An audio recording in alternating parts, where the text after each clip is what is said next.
These are all the lessons I wish I knew when I started this year at 21 years old and ending it at 22. I spent years learning these life lessons through pain, uncomfort, suffering, mistakes, and I'll share them with you in minutes so you can avoid or prepare to make the same ones. I am by no means an expert or a master at anything. I'm young, I'm naive, I make mistakes. And I think the more mistakes you make, the better. The most successful people are simply the ones that made the most mistakes. I think setbacks, losses, mistakes, failure teach us lessons winning never will. So I'm really just a messenger. I'm just sharing my unique perspective on how I learn things. I'm not a master, so I share the journey of how I am becoming a master at something. And I will lean into sharing these mistakes I make along the way. And I might help others avoid making the same. I want to do less of this is how to do something and more of this is what I'm learning from doing it and what I'm seeing right now. So less of posturing like an expert and more being vulnerable and saying, you know what, I'm not an expert, but I am an expert learner. So without further ado, I hope you enjoy this. Lesson number 1, be a walking paradox. One thing I learned this year is that it's very good to be flexible. You should be a fighter who paints, be a scientist who dances, be a businessman who is also a philosopher. Society wants you to be simple, predictable, easy to label, but complexity is your weapon. Most dangerous people can't be categorized. When you refuse to be one thing, you become unlimited, not trapped by a single identity, not confined to a single path. They can't box what they can't define, and what they can't box, they can't control. Master the paradox. Be everything they said you couldn't be at once. In today's market, I think the only way to stand out is to be flexible, to stretch yourself, to go outside your comfort zone, always be a learner, always be a student. People say being a jack of all trades is a master of none, but a jack of all trades is better than a master of one. Being specialized is good. I have many skills, I have many tools in my toolkit, and there are some things I know more about than other things, which is, it's a given, but you shouldn't be one-dimensional. You should always seek knowledge. You should always be a student, and this goes into the second point, my second lesson, which is always being a student. I think it's very easy to be naive and arrogant when young, and this is a trap most young and ambitious people fall into.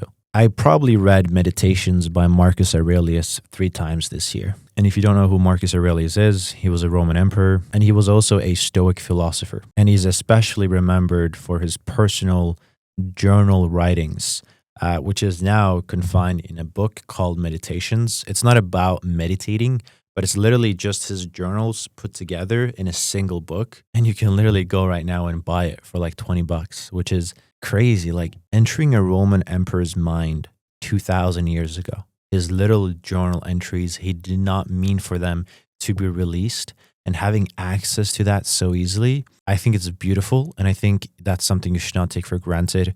So if you have the means and that's something that interests you, philosophy and stoicism, then definitely it's a book worth checking out. My favorite quote in his journal is, and I think is really beautiful, if someone can prove me wrong and show me my mistake in any thought or action, I shall gladly change.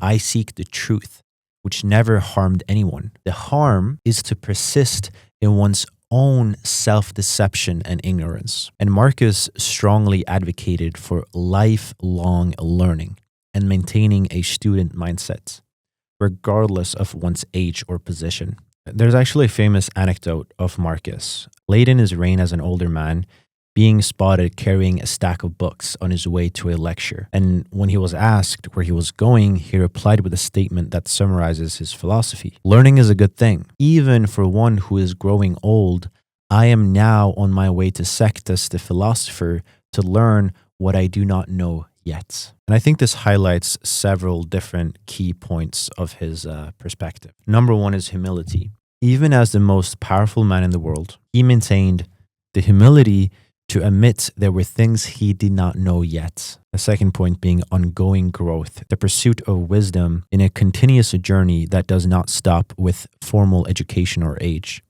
and action over status. He prioritized the act of seeking knowledge over the perception of his imperial status. And I think something that we all have to respect about him is that he recognized that power and comfort can lead to complacency and actively sought out challenges and new knowledge in a way to avoid this imperialization or just becoming stagnant. This is something I understood better this year and implemented a lot more this year to constantly stretch myself and grow. And yes, there are still ways that I can continue to grow, right? But that's the whole point. It's a never ending lesson. Lesson number 3 for me, which is a completely different topic, moving away from philosophy, I would say is relationships and these dynamics, understanding the qualities you need to look for in a partner. And I think the rarest quality that you can find in a partner, and arguably it's one of the most valuable when looking for a lifetime partner. And unfortunately, it's such a shame that it ends up being one of the most misunderstood values. And this quality is called discernment. It's the ability to see through the noise, people and situations with absolute clarity. And a partner like this is just going to move in a completely different way. They're not going to fall for the charm of others. They're not going to react to emotions. They listen to character and examine intention. And most importantly,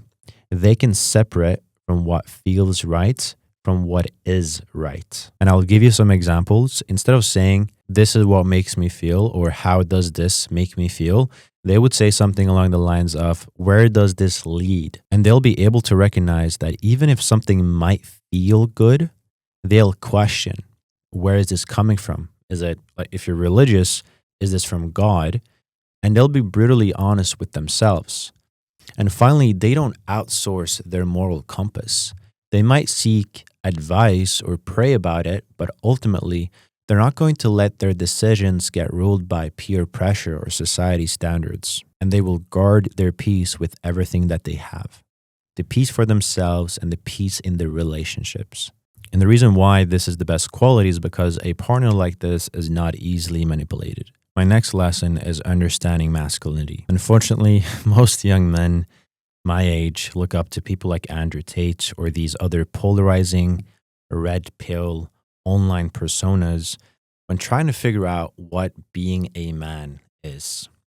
I have always been critical to these characters' perspectives, and I see too many impressionable young guys just blindly following or repeating the same phrases people like Andrew Tate say online without really understanding what it means or where it comes from. And you can go back 3 years ago. I reacted to a video of Andrew Tate talking about girls and what they're attracted to. And I questioned and I was critical to his beliefs. I got a lot of backlash for that because 3 years ago, he was probably the most famous person online, especially in my age group. So I think men don't really understand what masculine energy even is. And look, I'm not perfect either, but I think what I learned this year is that most people think masculine energy is a byproduct of doing masculine things. Doing things like lifting, fighting, being strong, stoic, setting boundaries, being demanding, having power over a woman, that has nothing to do with masculinity. And this is what I truly learned this year.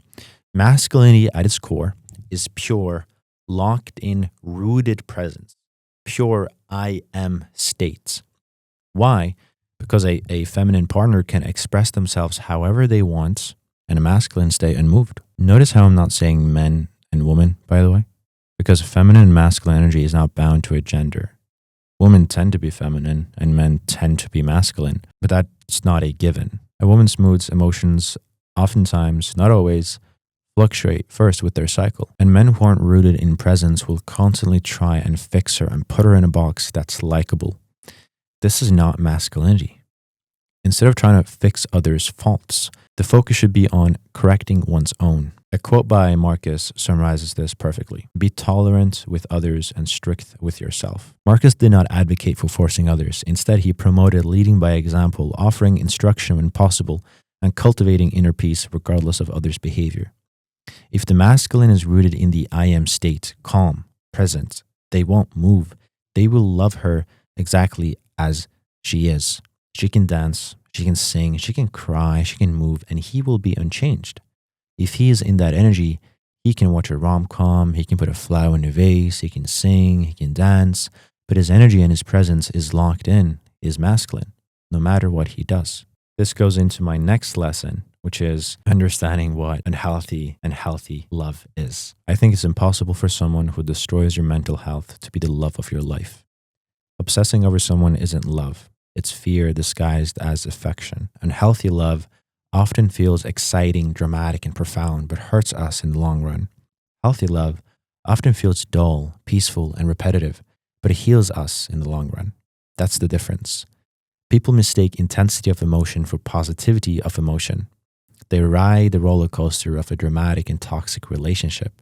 The highs are so high and the lows are so low, and they just think, well, this is a part of it, isn't it? This is a part of love. Because it's by far the most emotional experience they ever had around anything in their life. But love is not that. There shouldn't be this intense oscillation between the highs and the lows. And what I learned is that I should rather optimize for the average baseline that you return to. I think a part of this happens because just like the way our psychology is, the more intense the emotion, the stronger the story and narrative and meaning that we place on that experience. And if you think about it, there are all sorts of emotionally intense experiences you can have that actually don't mean much at all. I can, for example, jump out of a plane. That's going to be a very emotionally intense experience. It doesn't necessarily mean anything. And it took me way too long to figure out that. What actually means something is the quality of time spent together in the dull moments, and questioning myself and asking, what is my level of happiness during dull moments? That's what I should be measuring, because that's what life is made up of.